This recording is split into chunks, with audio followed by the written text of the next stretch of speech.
Soy registrador público, como aparece en la diapositiva, del Registro de la Propiedad Inmueble de Lima. Actualmente desempeño funciones en el Registro de Derechos Mineros. Y bueno, me gustaría que nos conozcamos, ¿no? Vamos a tener 4 sesiones, 4 clases. Están divididos los temas de la manera siguiente. El día de hoy vamos a hacer la parte introductoria a lo que es los derechos mineros, para ubicarnos en el tema minero.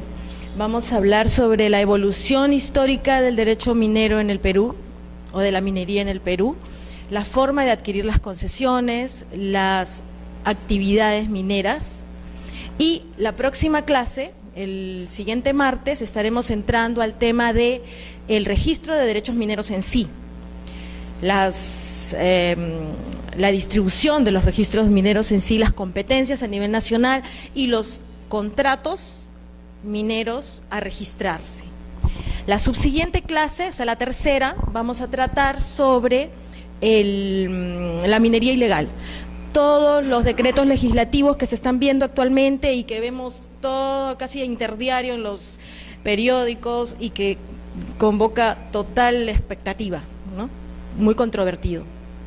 Y en la última clase, que la cuarta, vamos a tratar sobre los bienes muebles mineros, los bienes muebles asignados a la pequeña minería y minería ilegal, que va relacionado con lo de la tercera clase, pero más abocado a los bienes que están siendo incautados, ¿no? Me parece que Indejura ha dispuesto una evaluación, ¿no? Eso lo vamos a conversar luego, cómo va a hacerse. Sin embargo, también esto va a ser práctico, ¿no? La idea es que conversemos y bueno, yo ya me presenté. ¿Qué les parece si me dicen sus nombres y si son abogados libres, estudiantes, egresados, si se pertenecen a alguna entidad relacionada a la minería? Habiéndonos presentado, me da mucho gusto que nos convoque este tema que es tan, al menos para mí, bueno, es el día a día, ¿no? Es tan apasionante. Bueno, y empecemos hablando sobre la minería en sí. La minería es una actividad tan importante que si no fuese por la minería en este momento no podríamos estar viendo un proyector, ni yo hablando por este micro, ni ustedes sentados en esa silla, ni filmando, ni con ventilador. O sea, la minería está en todas partes.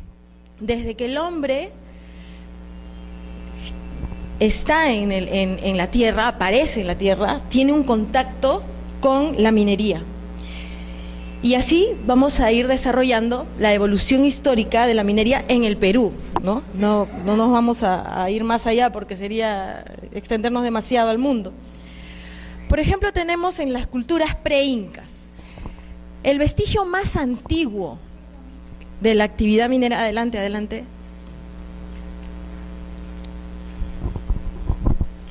El vestigio más antiguo que existe en el Perú sobre la actividad minera lo tenemos con el hombre nómada o cazador, errante, en nombre de Toquepala en Tacna, con las pinturas rupestres.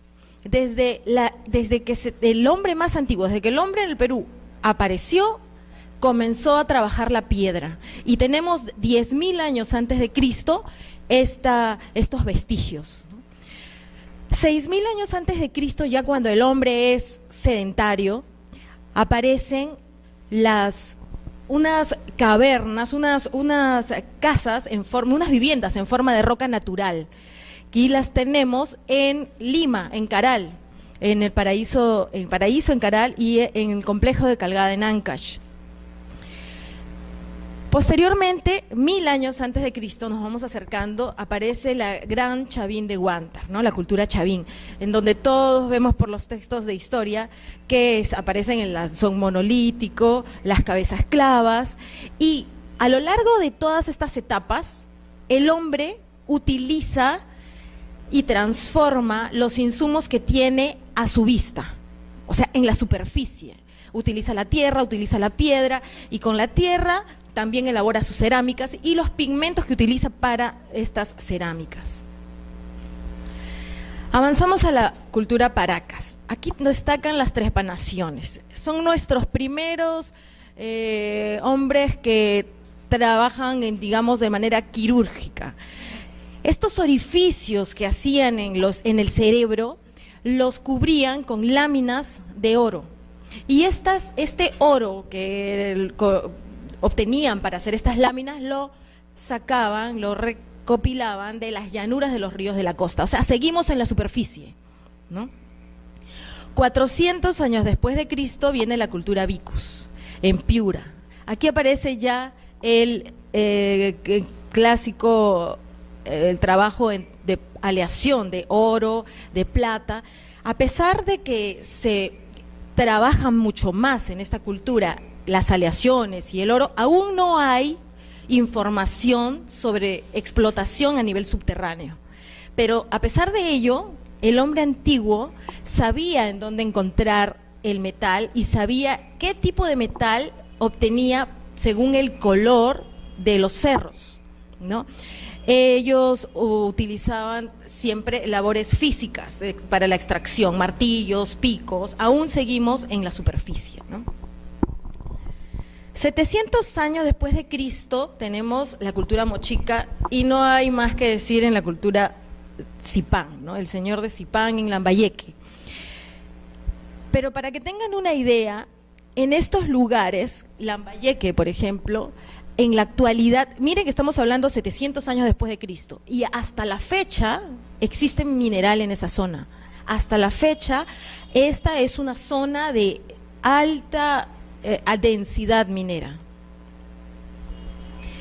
600 años después de Cristo, los Nazca, que son la continuación de Paracas, tenemos a las líneas de Nazca, ¿no? El hombre sigue trabajando con la tierra, surcando y haciendo las líneas de Nazca.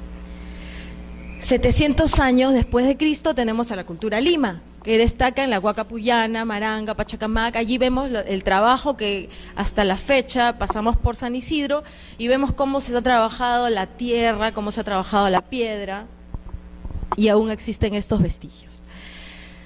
Seguimos avanzando. En 900 años después de Cristo, la cultura Tiahuanaco y Huari resaltaron por su metalurgia. Sigamos con la cultura Sicán. Aquí destacaron la orfebrería, el tumi de oro, conocidos como fabricantes de el cobre arsenical a gran escala, y utilizaban unos hornos de fundición llamados huayras. 1460 después de Cristo, la cultura chimú destaca por su metalurgia. Llegamos al periodo Inca. Entre los 1100 y 1400 después de Cristo, los incas aprovecharon las habilidades de las técnicas de los pueblos conquistados para, por ejemplo, para obtener y hacer trabajar sus utensilios. Por ejemplo, los chimús, que ya eran unos expertos para trabajar joyas, las hacían para el Inca, ¿no? Los principales yacimientos conocidos en el incanato fueron los de Potosí, Pomasi y Carabaya. Estos yacimientos hasta la fecha continúan explotándose y continúan produciendo minerales. Fueron pero tan famosos que hasta en los comentarios reales los tenemos mencionados por el Inca Garcilaso de la Vega. Los incas fueron sumamente organizados, ¿no? Por medio de la mita, ellos separaron las minas que eran para el Inca y las minas que pertenecían a los indígenas. A los mineros de la sierra los llamaban mitimaes y a los de la costa los llamaban cori. Los historiadores como Barcarce, Logman, Del Busto señalan que los incas utilizaron diversas técnicas mineras, como la orfebrería y el repujado, ¿no? A ver, nos vamos acercando a lo que es la etapa republicana, ¿no? En la colonia, según Martín Belaúnde, los primeros antecedentes de una concesión minera, como derecho minero, se dan a raíz de la conquista española, en 1532. ¿Por qué? Porque lo anterior era, si bien explotación, si bien era exploración, no existía un beneficio económico como tal por la obtención de ese mineral. Es recién con la aparición de los españoles en la conquista que esta codicia española obliga a que los nativos abandonen sus actividades para trabajar en las minas. Con la capitulación de Toledo es que Pizarro llega al Perú con premisas específicas para regular los temas económicos de Perú con España, ¿no? Una de las primeras minas que tuvieron noticias los españoles fueron la mina de Porco, y dicen que allí se extraía una plata roja que fue, según pues es posible que se haya con ella revestido el Coricancha. Y hasta que en 1945 se descubrió la mina de oro de Potosí. Existen múltiples historias sobre la febril actividad minera que realizaron los españoles y los abusos que realizaron ellos aquí, ¿no? Bueno, las primeras ordenanzas mineras vigentes en el Perú fueron dictadas por el Cabildo del Cusco, por el entonces ya marqués Francisco Pizarro, ¿no? Sin embargo, tarde o temprano esta actividad tendría que ser regulada por la corona, no dejada solo al Francisco Pizarro. Y es así como se otorgaron por la corona una serie de ordenanzas que vienen a regular en la colonia las concesiones mineras. Por ejemplo, la Real Cédula establece los quintos sobre oro y plata. Las leyes de Burgos, que regula el trabajo de los indios. Las ordenanzas de Valladolid, que exceptúa a las mujeres del trabajo en las minas. Las cédulas de Toledo, que exige que los mineros tengan licencia del gobernador local para poder ejercer la minería. Y también las ordenanzas de Granada, etcétera, ¿no? Durante los primeros 40 años de dominación española, no existió en el Perú ningún código, ninguna norma general para ejercer la minería. Todas eran normas específicas para cada caso concreto. En el periodo virreinal, fue con las ordenanzas del virrey Toledo que se consagra el derecho originario del rey sobre el suelo y el subsuelo. Por ejemplo, sin autorización, ahí es donde se dispone que sin autorización de la corona, ningún particular podría apropiarse de una mina o extraer mineral de esta mina. Aquí, por ejemplo, quisiera que todos tienen las diapositivas impresas. Quisiera que hagan una corrección en sus diapositivas, en la parte de minería en el periodo virreinal, por favor. ¡Qué calor!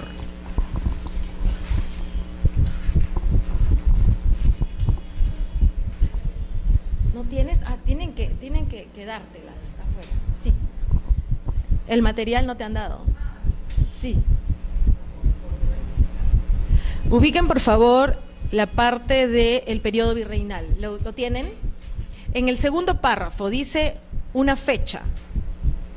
Esa fecha no es, debe ser 1835, 1825.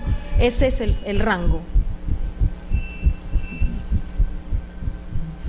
Para la doctrina peruana se da inicio al derecho minero en el Perú cuando entran en vigencia las ordenanzas de México o Nueva España, como se le llamaba, ¿no? Con modificaciones denominadas las declaraciones de Escobedo, dictadas por el rey Carlos III. Con estas declaraciones de Escobedo es que se da inicio al derecho minero acá en el Perú. Entramos a la minería en el periodo republicano. En el periodo republicano se inicia con el Código de Minería de 1901 del presidente López de Romaña. Posteriormente, estos códigos nosotros los vamos a desarrollar más en la próxima clase cuando vamos a hablar ya del registro minero en sí, porque son parte de lo que nosotros trabajamos, ¿no? Analizamos para calificar los títulos. Ahora los estamos citando de manera genérica como un dato histórico, el Código de Minería de 1950, elaborado por el ingeniero Mario Samamé Boggio. Este Código de Minería de 1950 es un código revolucionario. Marcó un antes y un después en la minería peruana. Por ejemplo, uno de los cambios notables que estableció este código de 1950 es que antes de 1950 las concesiones se otorgaban con referencias geográficas. Por ejemplo, por el norte con un cerro, por el sur con un riachuelo, y estos elementos geográficos eran susceptibles de cambiar o de desaparecer. Entonces, este Código de Minería de 1950 es a raíz de este código que ya establece algún tipo de señalización, ¿no? Si bien no existían las coordenadas UTM, porque las coordenadas aparecieron luego en el 91, pero al menos establece un sistema de medición que no es geográfico. Otro cambio que estableció el Código de Minería de 1950 es que se crea el RPM, el Registro Público de Minería. Antes se registraban las concesiones mineras como un inmueble más, sin mantener las características específicas que tienen las minas en sí, no las concesiones. Entonces, establece una serie de cambios importantes que los vamos a detallar y en la próxima clase, ¿no? Luego tenemos la Ley General de Minería del Gobierno Militar, que es el Decreto Legislativo 1880. Ah, sí era, no lo conocía cómo era. Allá. Después viene la Ley General de Minería, el Decreto Legislativo 109, que ya es en el régimen constitucional. Posteriormente, la ley actual, la ley que manejamos en la actualidad, que nos regula para todo lo que es el derecho minero, el Decreto Supremo 01492-EM. Suena un montón, ¿no? ¿Les molesta? ¿Esto está muy fuerte? ¿Está bien? Sí, está bien, ya. Okay. A nivel mundial existen teorías que nos establecen, que nos dicen a quién le pertenecen las minas, ¿no? Se le llaman sistemas de dominio originario de las minas. Cómo cada país opta, cómo cada país resuelve el tema dentro de su territorio. Cómo es que deciden que va a ser regulada, otorgada las concesiones mineras. Existen muchos sistemas utilizados a nivel mundial, pero para nuestra legislación, para nuestra doctrina peruana, solamente se consideran 3 y los vamos a desarrollar. El sistema de accesión o sistema fundiario, el segundo es el sistema de las cosas de nadie o res nullius, y el tercero es el sistema dominalista, que se subdivide en dos, el dominalista regalista y el dominalista socialista. Vamos a pasar a desarrollarlos. El sistema de accesión o fundiario. Este sistema, también llamado de accesión civil o de derecho ilimitado, establece que quien es propietario del suelo es propietario también del subsuelo. O sea, tiene su fundamento jurídico en la accesión y es de raíces románicas. Era el principio que regulaba en el derecho romano, y atribuye, como les digo, el dominio del yacimiento minero al propietario del terreno superficial. Actualmente, este sistema se da en algunos estados de los Estados Unidos y en otros países de la Common Law. Este sistema nunca ha regido en el Perú, salvo para los minerales no metálicos. Lo que pasa es que en la minería las concesiones se otorgan para metales y no metales, ¿no? Y para los no metales, como la piedra caliza, ¿no? Allí regía antes del Código de Minería de 1950. Este es otro cambio que estableció el Código de Minería de 1950. Pero no se utiliza porque beneficia a unos pocos en perjuicio de la nación, ¿no? Ocurre que sí, actualmente funciona, opera para algunos estados de los Estados Unidos, ¿no? Es por eso que no sé si habrán visto algunas películas en donde en su casa hayan petróleo y se alegran porque se supone que son ricos, ¿no? Eso no ocurre jamás aquí. Ya, sigamos con el siguiente sistema, el de las cosas de nadie o el res nullius. Este sistema es denominado también liberal o germánico. Consagra el principio de la ocupación. Quiere decir que para este sistema los yacimientos no le pertenecen a nadie, ni le pertenecen al Estado, ni al dueño al propietario del suelo, no le pertenecen a nadie. Quien explora y encuentra, se apropia. En realidad, este sistema de las cosas de nadie, en su denominación pura, no ha existido ni se ha dado en ninguna parte del mundo. Y por último tenemos el sistema dominalista. Este sistema dominalista separa, diferencia el régimen legal que se regula el suelo o la superficie del que regula el subsuelo. Nuestro artículo 66 de la Constitución recoge este sistema dominalista y dice que el Estado es el soberano del aprovechamiento del suelo y del subsuelo, ¿no? Como les dije anteriormente, este sistema dominalista se divide en dos: dominalista regalista y dominalista socialista. El término regalista lo tenemos del virreinato, ¿no? Siendo el Estado el propietario de los yacimientos, lo puede otorgar mediante concesiones a los particulares.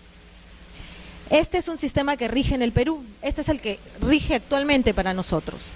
Y como hemos visto, proviene de las ordenanzas del virrey Toledo, y allí el nombre de regalista, ¿no? Por la contribución que hay que hacer al Estado. Por último, el dominalista socialista, que es que siendo el Estado el propietario de los yacimientos, se reserva para sí esta explotación y no se la otorga a nadie, a ningún particular, solo es el Estado quien realiza esta explotación. Este sistema, bueno, como el nombre lo dice, es el que ha regido en la ex Unión Soviética y en los países comunistas. El Perú nunca ha optado por este sistema socialista. Sin embargo, sí en años anteriores ha incursionado en la actividad minera cuando existía la empresa Minero Perú y otras, ¿no?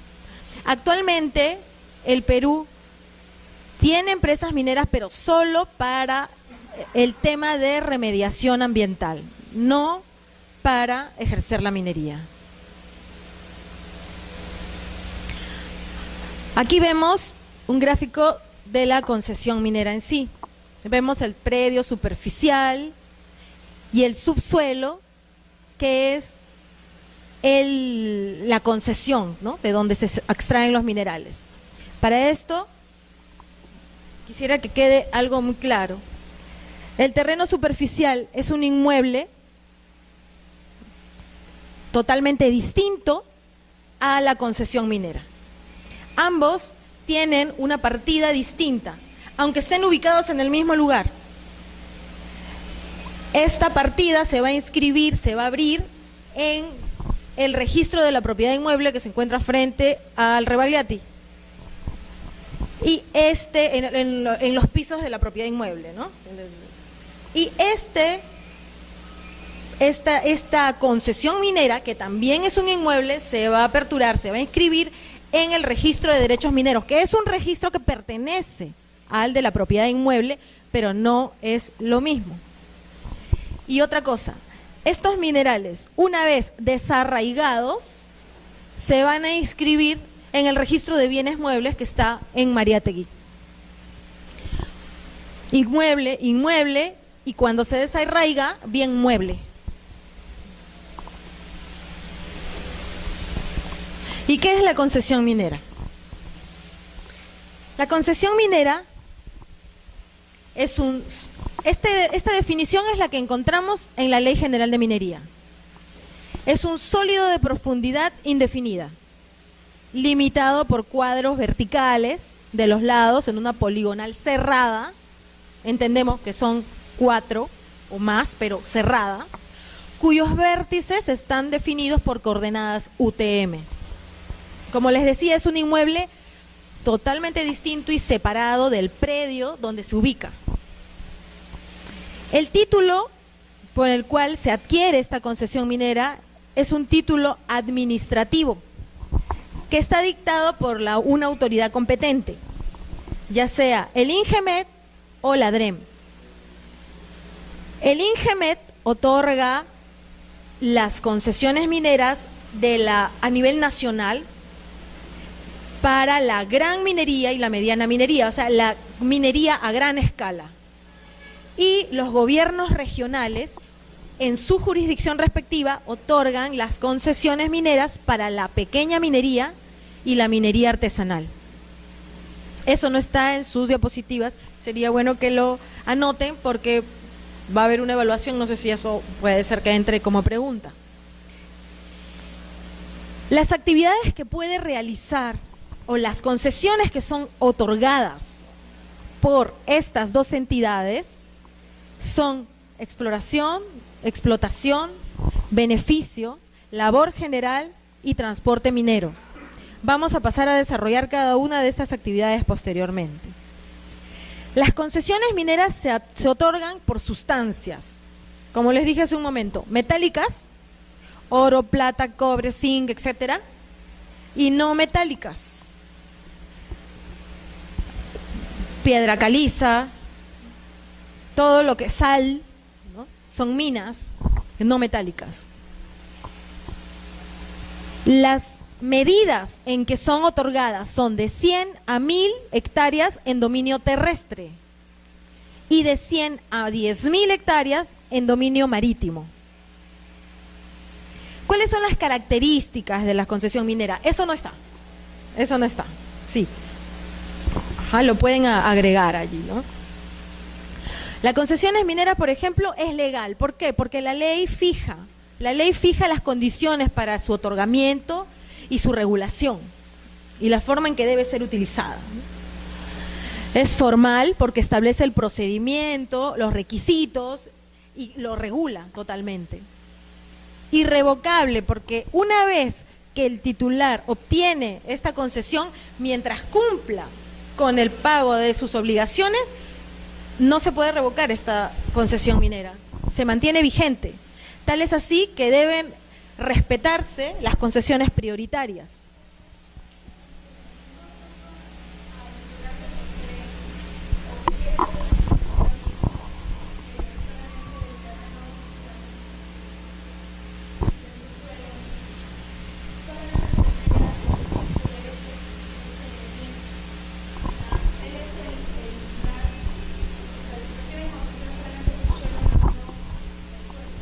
Así es, exactamente.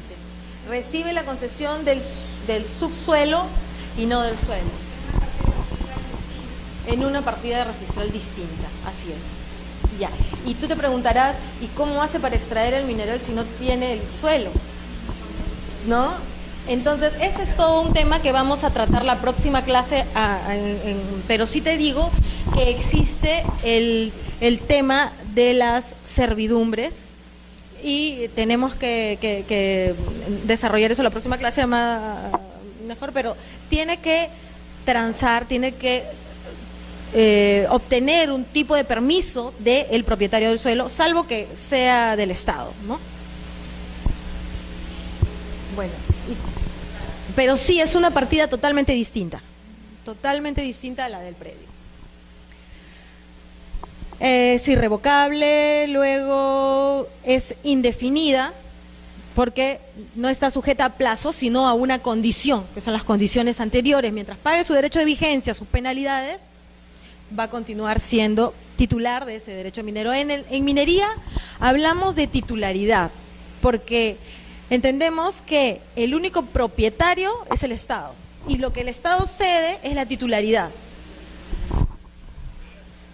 Es un derecho real porque otorga el uso, el disfrute, la propiedad del recurso concedido, ¿no? Una vez extraído es suyo, todo lo desarraigado. Es un inmueble distinto y separado del predio donde se ubica. Y tiene una unidad básica de medida, que la extensión mínima son 100 hectáreas y no podrá dividirse a menos de 100 hectáreas. ¿Cuáles son las instancias resolutorias de las concesiones mineras? Instancias resolutorias entendemos por las entidades que expiden estas resoluciones de concesión, que otorgan estas titularidades en representación del Estado. Las instancias administrativas que otorgan estas concesiones mineras son, en primera instancia, el INGEMET, como les dije, para la minería a gran escala.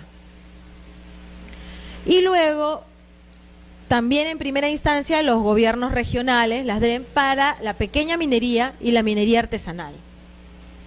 En segunda instancia administrativa tenemos al Consejo de Minería. Esta es la segunda instancia cuya resolución concluye la vía administrativa. Quien no está de acuerdo con esta segunda instancia tiene la opción de ir al contencioso administrativo, al Poder Judicial y pedir la nulidad durante los 3 meses de haber sido notificada esta resolución.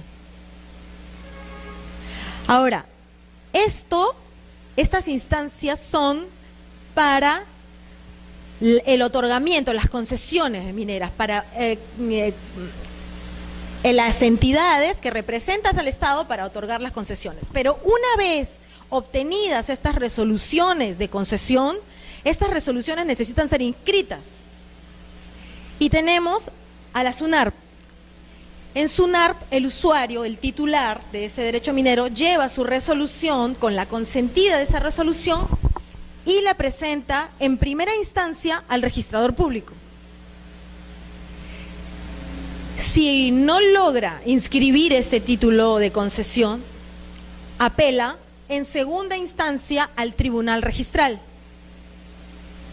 Y si no obtiene la inscripción y no está de acuerdo con esta resolución del tribunal registral, también tiene la opción de ir a lo contencioso administrativo y solicitar la inscripción y la nulidad de esa resolución expedida por el tribunal registral dentro de los 3 meses de notificada esta resolución.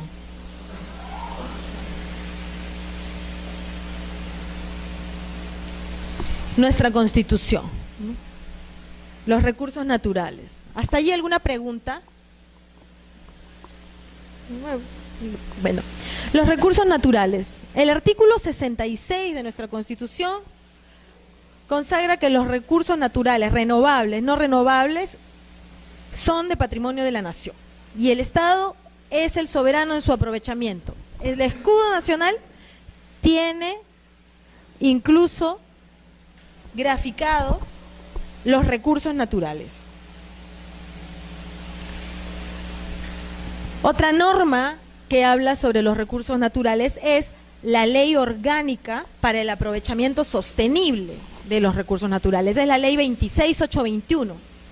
En el artículo 19, esta ley nos dice que los derechos para el aprovechamiento sostenible de los recursos naturales se otorgan a los particulares mediante las modalidades que establece las leyes especiales para cada recurso natural. Y en cualquiera de los casos el Estado es quien conserva el dominio de estos recursos, así como los frutos y productos, mientras que no, en tanto que no se hayan otorgado a particulares, concedido a particulares.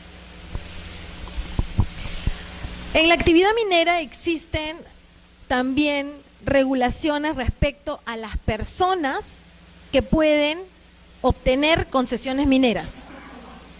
Existen personas que no pueden ejercer la minería por ningún motivo. Son inhabilitados de manera absoluta, ¿no? Y existen otras que de manera relativa.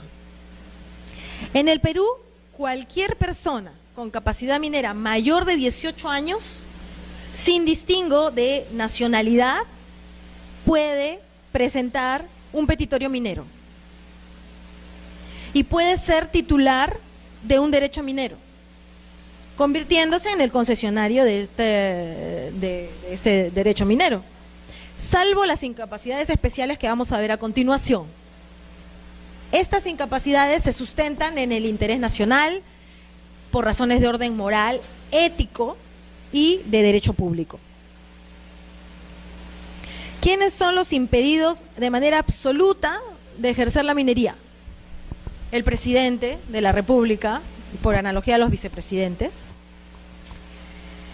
los miembros del Poder Legislativo, nuestros padres de la patria, no pueden ejercer la minería, los miembros del Poder Judicial, los ministros de Estado y los funcionarios que tengan este rango no pueden ejercer la minería, el Contralor General de la República, los funcionarios y empleados del sector energía y minas, nombrados o asignados a la alta dirección o al Consejo de Minería de la Dirección General de Minería u otras direcciones, y el personal de los organismos del sector, y aquí entro yo, los organismos públicos que realicen actividad minera, ¿no?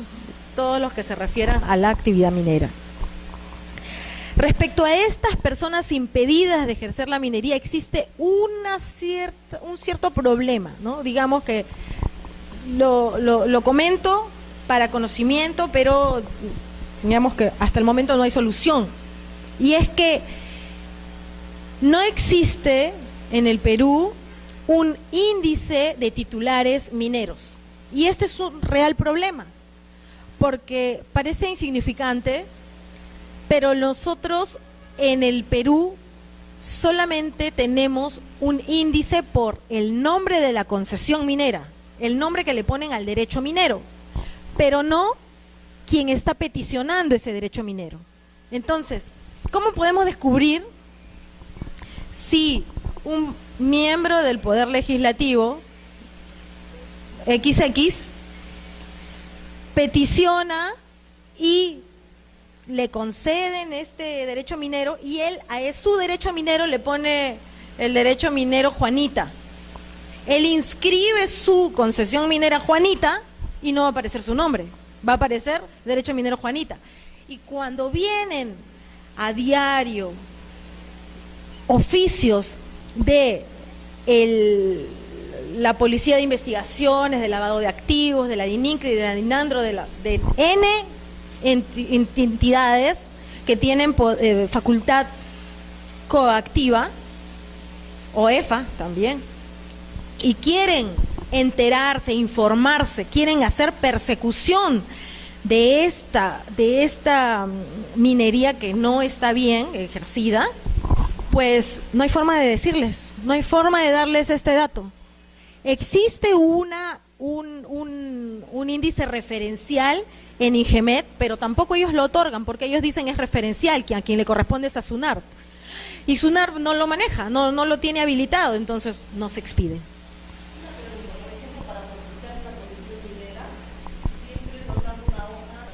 Porque eso va al título archivado, pero no al sistema.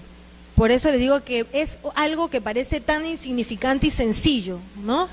No ingresa el dato al sistema. Entonces, al no ingresar el dato, solo el nombre de la concesión minera. Y no hay forma. Otra cosa que no ingresa al sistema es, por ejemplo, si la concesión, si el titular minero es una persona jurídica de provincia, tampoco ingresa. No ingresa ni siquiera como referencia histórica, no ingresa. Entonces son deficiencias del sistema que es necesario perfeccionar, ¿no? Lo que pasa es que si bien la actividad minera es una actividad que rinde mucho, genera mucho lucro, esta actividad minera no, en cifras, digamos, hay mucho más predios, mucho más bienes muebles que minas. Entonces, para SUNARP, que también es un ente que lucha con su presupuesto, que lucha con sus números, con sus estadísticas en producción, pues no destina, de pronto no tiene un presupuesto para poder habilitar esto que es tan importante, ¿no? Otra limitación que existe para el otorgamiento de las concesiones mineras la tenemos en las concesiones en zonas de frontera. Existe una prohibición expresa en el artículo 71 de la Constitución, y es para los extranjeros. No pueden ser otorgadas concesiones mineras en áreas comprendidas dentro de los 50 kilómetros de la frontera del país. En Lima no tenemos problema con eso, ¿no? Pero en provincia sí. En Arequipa, que es competencia de Tacna, continuamente tienen que estar muy acuciosos en esto. O en Trujillo, que tiene frontera con Ecuador, también tienen que estar, por Tumbes, tienen que estar muy acuciosos en esto. Si se otorgase, debe mediar una resolución suprema. Y esta resolución suprema debe tener autorización favorable del Comando Conjunto de las Fuerzas Armadas. Ojo que si el extranjero se nacionaliza, pues desaparece la prohibición, ¿no? Ya no existen estas restricciones si el extranjero se nacionaliza, que generalmente es lo que ocurre. Y seguimos con las incapacidades relativas. Por ejemplo, en el territorio de su jurisdicción, no podrá ejercer actividad minera autoridades políticas y los miembros de las Fuerzas Armadas y policiales. ¿Qué quiere decir esto? Por ejemplo, si tenemos a un miembro de la fuerza policial que está destacado y ejerce sus funciones en Puno, pues él está prohibido de ejercer la minería en Puno. Pero es una restricción relativa porque sí la podría ejercer en Nazca, ¿no? Otra incapacidad relativa es la de los socios, directores, representantes de los trabajadores o contratistas de personas naturales o jurídicas. Esta es una restricción relativa por ética. Por ética, porque si tenemos a un director de una empresa minera que conoce de toda la información reservada de esta empresa, pues el Estado protege esta información, protege a este concesionario y dice que sus socios no podrán adquirir concesiones en un radio de 10 kilómetros alrededor de esta concesión primigenia, ¿no?, otorgada.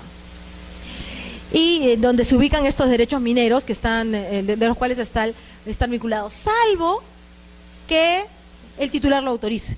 Si el titular no autoriza, se desaparece esta incapacidad. Confirma y lo autoriza, no tiene ningún problema en eso, ¿no? Así es. Y vamos a pasar a hablar sobre las actividades mineras. Las actividades mineras son divididas, están divididas, ¿no?, según las normas y la doctrina, por el cateo, por ejemplo. El cateo es el inicio, es lo primero que una persona hace para descubrir el mineral. ¿Qué es el cateo? Es poner en evidencia estos indicios de mineralización. Busca el mineral con métodos muy empíricos, muy elementales, rudimentarios. Y casi todas las grandes minas han sido descubiertas por cateadores. En la prospección, que es la segunda actividad, lo que se busca es que también se busca el mineral en la prospección, pero aquí se utilizan ya instrumentos más precisos, con técnicas de mayor precisión. tanto el cateo como la prospección en el Perú son libres, salvo con algunas limitaciones que también vamos a ver posteriormente, que son para terrenos ubicados, por ejemplo, en zonas urbanas, ¿no? Está prohibido prospectar o catear por las zonas urbanas, ¿no? O de expansión urbana, o zonas arqueológicas o de uso público, está prohibido. Pero yo les he adjuntado unas lecturas que hablan sobre el cateo, la prospección y todas estas actividades mineras. En esta lectura ustedes van a encontrar legislación comparada. Aquí, por ejemplo, tenemos que en Brasil los trabajos necesarios para descubrir los yacimientos y conocer el valor económico, en la ley minera de este país identifica en un concepto y una fase única la actividad de prospección y la de cateo. Para ellos es una fase única. También habla sobre la legislación argentina, la legislación en Portugal, en Brasil, las formas en cómo en estos países regulan el tema del cateo y la prospección. Ahí se los he dejado para que lo tengan como cultura general, ¿no?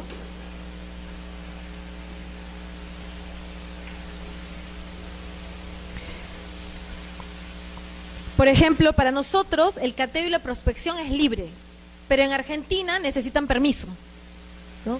Son formas de regular su forma el derecho minero. La exploración. La etapa de exploración ya es una etapa que necesita y requiere de una autorización, de una concesión otorgada por el Estado.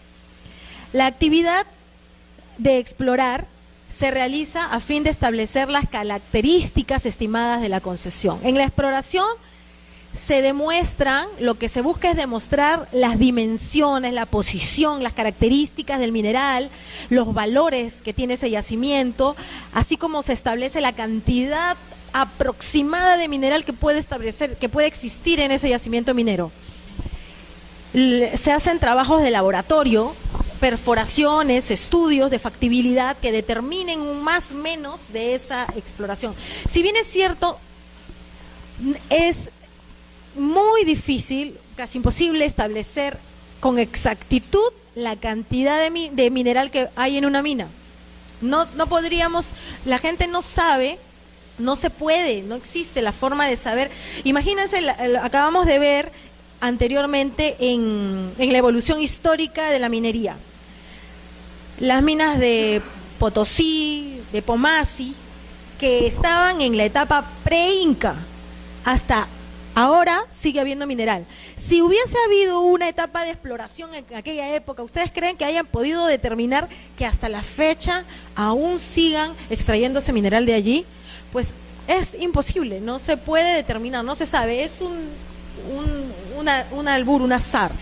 Y es por eso que generalmente, y bueno, ya me voy a explayar un poquito más del tema, pero es por eso que los concesionarios, los titulares de mineros, cuando otorgan en cesión sus concesiones, establecen una regalía. Una regalía, no hablo de la regalía que se le paga al Estado como contribución, sino hablo de una regalía contractual, convencional, entre ellos, como una renta, porque esa regalía les asegura, digamos, que por todo el tiempo que viva esa mina, por todo el tiempo que se extraiga el mineral, ellos van a percibir lo que hubiesen percibido si la explotasen ellos mismos, ¿no? No hay forma de establecer con exactitud la cantidad, pero sí la ley, ¿no? La ley o determinan la pureza del mineral en esta etapa de exploración y la forma, la ubicación del mineral y la forma en que tienen que extraerlo y tratarlo. Viene la etapa del desarrollo. El desarrollo de una mina es una actividad que no está mencionada artículo 7º del título preliminar de la Ley de Minería, pero sí está mencionada en el artículo 8º. ¿Y qué es el desarrollo? Pues es las actividades, son las operaciones que se realizan para que sea posible la explotación del mineral que contiene un yacimiento. Según se trate de una explotación subterránea o a cielo abierto, pues debe efectuarse una serie de procesos, una serie de trabajos para que esto pueda ser explotado. Por ejemplo, abrir pozos, construir carreteras, galerías, instalar plantas de agua, de luz. Es toda una infraestructura que se tiene que elaborar para que sea posible la extracción del mineral. Para ejercer el desarrollo no se requiere una concesión, porque quien tiene el derecho minero de explorar y explotar es inherente para ellos el desarrollo de esta mina. La explotación. Ya al hablar de explotación hablamos de extracción. Quien explota tiene que extraer el mineral.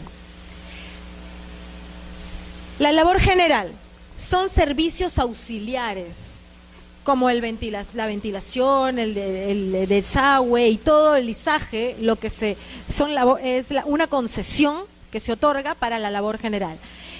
La labor general sirve a otros derechos mineros y no hay un número limitado para estos derechos mineros a los que sirve, ¿no?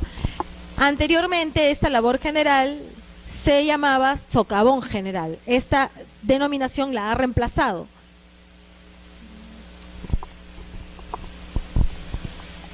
Sigamos con el beneficio. El beneficio es separar la parte valiosa del mineral. Para el beneficio se requiere una concesión de beneficio. Y yo diría que es una de las concesiones más importantes, porque en el beneficio es en donde se genera el mayor impacto ambiental. Aquí es donde se utilizan procesos físicos y químicos para poder beneficiar y purificar estos metales. Se utilizan plantas y este proceso de beneficio tiene 3 etapas. Una preparación mecánica, que es reducir el tamaño y clasificarlo. Luego una metalúrgica, que es donde emplean los elementos físicos y químicos para extraer la sustancia valiosa. Y la refinación, que es un proceso en donde se purifica el metal. La refinación la tratamos aparte y dice que está destinada a purificar el metal. Es lo mismo que el beneficio, pero la diferencia que existe aquí es la pureza, el grado de pureza obtenido. Hay un 99.9 de pureza que se obtiene del mineral en el refinado. Quien tiene una concesión de beneficio puede refinar el mineral. No se necesita una concesión aparte. Quien tiene la concesión de beneficio lo refina. Y la concesión de transporte minero. En las concesiones de transporte minero nunca he visto una inscrita en Lima, por ejemplo, ¿no? Estas concesiones se deben inscribir al interior del país. En todo el tiempo que tengo en el registro de derechos mineros no se inscribe ni el de transporte ni el de beneficio, sí, labor general. Ni labor general ni transporte hemos visto, al menos en Lima, ¿no? En el transporte, pues la ley de minería establece 3 formas de transportar el mineral, que son mediante fajas transportadoras, mediante tuberías o cables carriles. Pero para nuevas modalidades que se requieran, pues debe tener aprobación de la Dirección General de Minería y debe haber un informe favorable del Ministerio de Transporte y del Consejo de Minería. Aquí les he puesto en sus diapositivas las actividades mineras que no requieren de concesión, como les decía, el cateo, la prospección, la comercialización. Es otra etapa de la minería que no le he colocado en anterior porque, bueno, la comercialización ya es un tema más, digamos, fuera, pero si bien es cierto, no requiere de una concesión. Recientemente, con estos decretos legislativos que están buscando combatir la minería ilegal, pues se ha creado un registro administrativo de comercializadores de oro. Y el almacenamiento de minerales, que tampoco requiere de una concesión minera, otorgarse una concesión minera, porque cuando almacenan los minerales y los concentrados fuera del lugar de operación, pues no se requiere una concesión para ello. Aquí tienen en manera resumida las 5 actividades mineras que sí requieren de una concesión para poder ser ejercidas en el Perú. Estas dos, exploración y explotación, son otorgadas juntas. Quien obtiene una resolución de concesión minera por medio del INGEMET o del gobierno regional, obtiene las 2 concesiones juntas.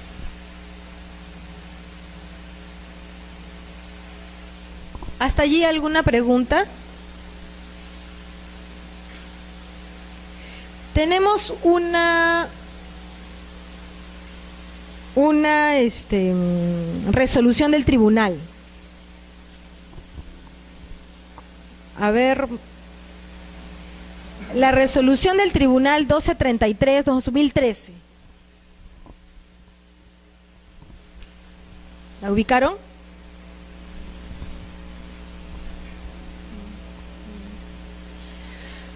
Quisiera que alguien me ayude leyendo, por favor. A ver, ¿quién levanta la mano? Solamente quiero que lean la premisa. La sumilla. A ver, por favor, gracias. Determinación de área a respetar por concesión minera. Habiéndose emitido resolución que otorga título de una concesión minera, estableciendo que el titular debe respetar el área de los derechos mineros prioritarios de otra concesión, cuyas coordenadas UTM fueron definidas en resolución posterior, para establecer la parte superpuesta hasta la certificación que efectúe el ente encargado del catastro minero. Así es, muy bien. Bueno, vamos a seguir con estas áreas restringidas para la actividad minera y luego seguimos comentando esta resolución del tribunal, ¿no?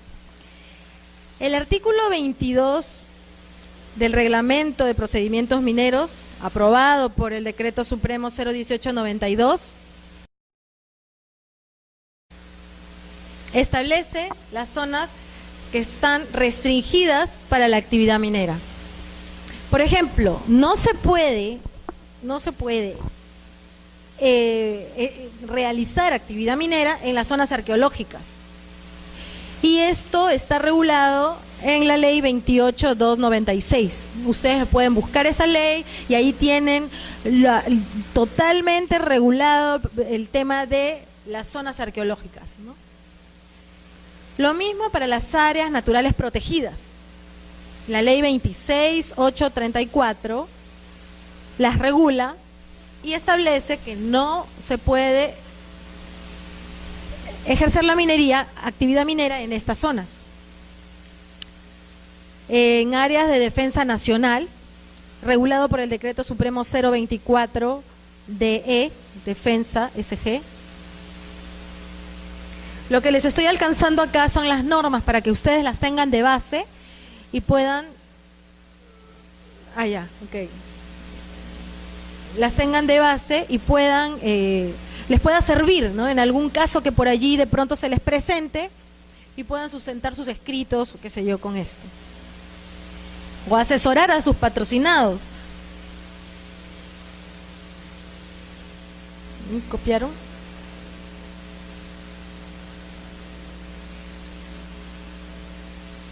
Bien. Tampoco se puede ejercer actividad minera en las zonas urbanas o de expansión urbana. La ley 27015 regula esto. Los petitorios no metálicos en tierras rústicas de uso agrícola está establecido en la Ley General de Minería que tampoco se puede ejercer la minería. También en los petitorios no metálicos, entiéndase por piedra caliza, por piedra, por arena, ¿no? que en los proyectos especiales hidráulicos. También nos habla de esto la Ley General de Minería y el Decreto Supremo 01197 AG. En las áreas de no admisión de petitorios, antes denominadas áreas de no admisión de denuncios, ahora de petitorios, y en otras áreas que la ley señale. Bueno, entonces vamos a volver al tema de la resolución del tribunal.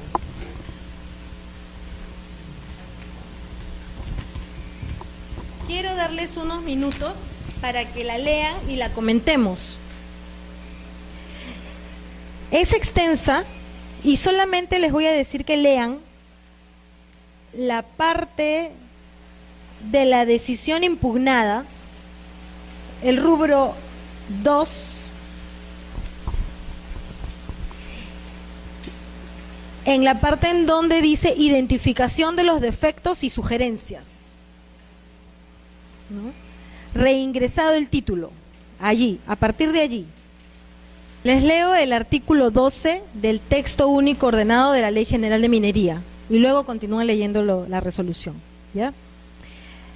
Dispone que cuando dentro del área encerrada por una cuadrícula exista denuncios o concesiones mineras peticionadas con anterioridad al 15 de diciembre del 91, los nuevos petitorios solo comprenderán las áreas libres de la cuadrícula o conjunto de cuadrículas. Asimismo, bueno, hasta ahí es el artículo, ¿no?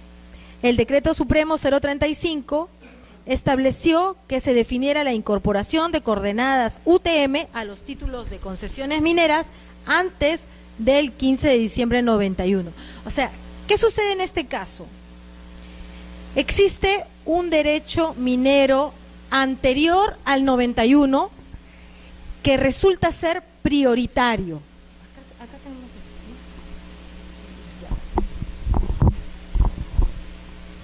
¿no? Existe el derecho minero Victoria 100. Esto fue en Huancayo, en el registro de Huancayo.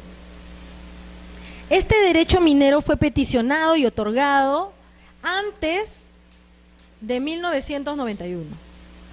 Entonces, es un derecho primigenio. Actualmente, mediante ese título apelado, se pretende inscribir esta concesión nueva, X.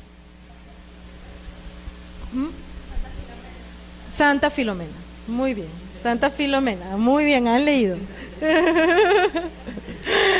Y Santa Filomena es después del 91. Entonces, el artículo que les he leído dice que cuando una concesión sea otorgada, debe ejercerse sobre todo el resto, pero debe respetar la primigenia. ¿Qué pasa con el registrador de Huancayo? El registrador de Huancayo le dice al usuario, al titular minero, le dice: la resolución que me estás trayendo del INGEMET, esta resolución que pretendes que yo inscriba tu concesión, Santa Filomena, no me queda claro la parte que tú vas a respetar. Entonces, como no me queda claro, aclárame esto para yo poder inscribirlo, porque si no, de repente vulnero el derecho de terceros.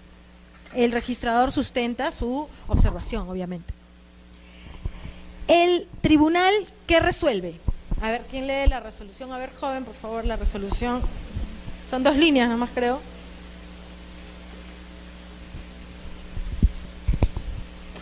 Eso es lo que dijo el tribunal, que revocaba la resolución del tribunal. ¿Y por qué?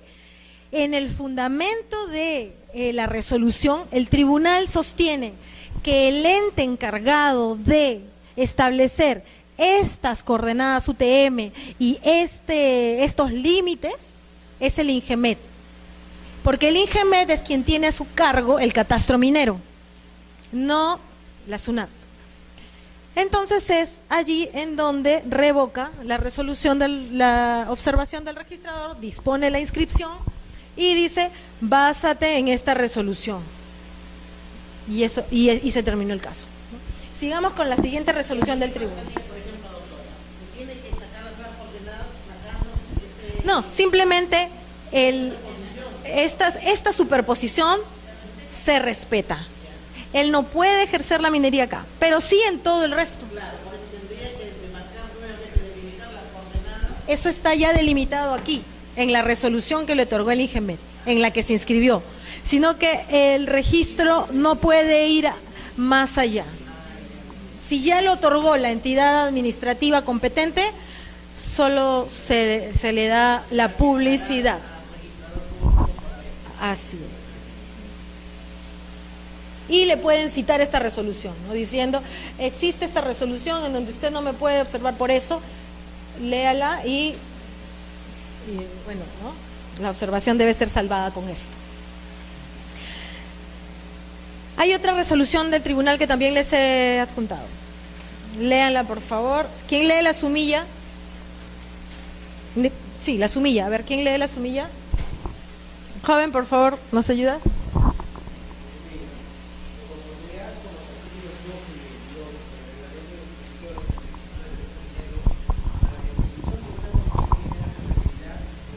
¿Lo comentamos o lo leen para comentarlo? Lo leen, ¿no? Léanlo un poquito pues para comentarlo y poder entender bien de qué se trata. ¿Por qué le revocaron también a la registradora y qué es lo que estaba ocurriendo?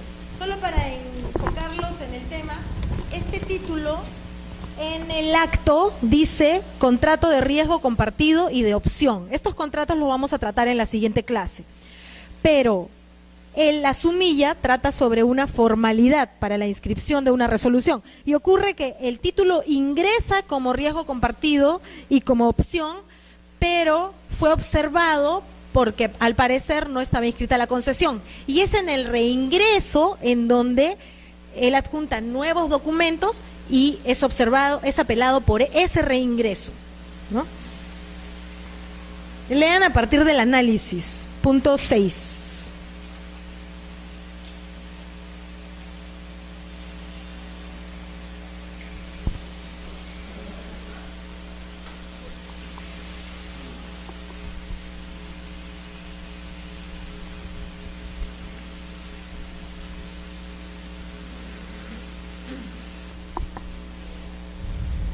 A ver, les leo. El artículo 127 de la ley 27444 de la ley del procedimiento administrativo general desarrolla el régimen de los fedatarios, incorporando en este artículo los 3 supuestos de labor de autenticación facultadas a los fedatarios. Autenticación a pedido de tercero para presentar documentos ante la entidad, autenticar la documentación de la entidad para entregarla a otras entidades y autenticar la documentación de la entidad para entregarla a particulares. ¿Qué ocurre con este caso, esta apelación? Aquí la registradora le observa al usuario porque le adjunta una copia certificada por fedatario y ella le dice: acredítame al fedatario, porque no tengo cómo saber si tiene competencia. Entonces, el usuario apela. Y el tribunal le da la razón al usuario, alegando las facultades de los fedatarios de la Ley de Procedimiento Administrativo General. Si bien es cierto, el tribunal tiene razón, o sea, se basa, tiene su sustento en este tema de darle la razón a que los fedatarios tienen las facultades, y acabo de leer el artículo de los 3 supuestos en donde ellos tienen la facultad de autenticar. La observación de la registradora a mí no me parece para nada mal, ¿no? El tema es cuestionable, es controvertido y en sí todas las resoluciones del tribunal las debemos analizar y ver como orientadoras, como que nos están instruyendo. Sin embargo, no le podemos decir amén a todo, porque para eso está nuestra crítica personal, nuestra visión sobre el tema en específico. En este caso, ¿qué sucede? Si bien es cierto, los fedatarios están autorizados, están facultados, no existe así como para los notarios, en el Colegio de Notarios se ha establecido recientemente que debe haber un registro administrativo de los notarios. Entonces, en la página web del Colegio de Notarios deben existir los nombres de los notarios para nosotros, los registradores, verificar las facultades y la acreditación de esos notarios. Esto no ocurre con las resoluciones expedidas sobre todo por los gobiernos regionales. Si el INGEMET es una entidad que tiene una página web súper adelantada, que tiene muchas facilidades, y además que está en Lima, uno puede coordinar con ellos, llamarlos y obtiene la información. Pero no ocurre esta certeza con los gobiernos regionales. En los gobiernos regionales, imagínense, son 34, es imposible, no se tiene la información de qué fedatario estuvo, cuál está vigente, y es más, te presentan resoluciones otorgadas, concesiones otorgadas con fecha del año pasado. ¿Y cómo saber si ese fedatario en ese momento tenía facultades para expedirla? Entonces, bueno, si el tribunal lo ratificó, le dio luz verde, pues ya cualquier problema posterior, pues ya es un respaldo para el registrador el que el tribunal fue con su venia que se procedió la inscripción. Y bueno, chicos, esto ha sido todo por hoy. Nos vemos en la próxima clase, en donde van a haber otros materiales y entramos de lleno a lo que es el tema del registro de derechos mineros en sí. Gracias, buenas noches.